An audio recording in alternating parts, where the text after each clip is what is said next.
You can sue your financial advisor when they've breached a duty to you which has caused you a harm. So what does that mean in the context of a customer with a broker-dealer and an investment claim?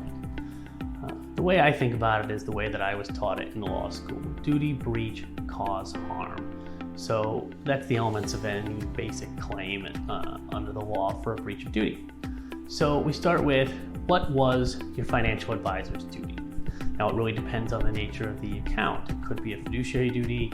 It could fall under the new regulation best interest. It could be what we call a duty to make suitable recommendations.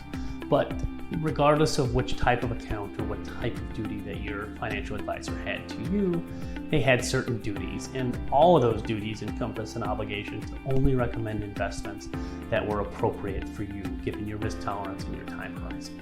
So the next stage of the analysis is whether or not that duty was breached.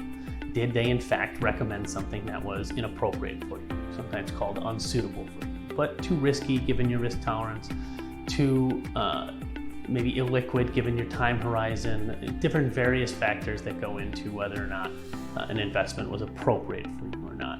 And did that recommendation, that breach of the duty, cause you a harm? Did you suffer some kind of a damage? Now, damage takes a couple of forms.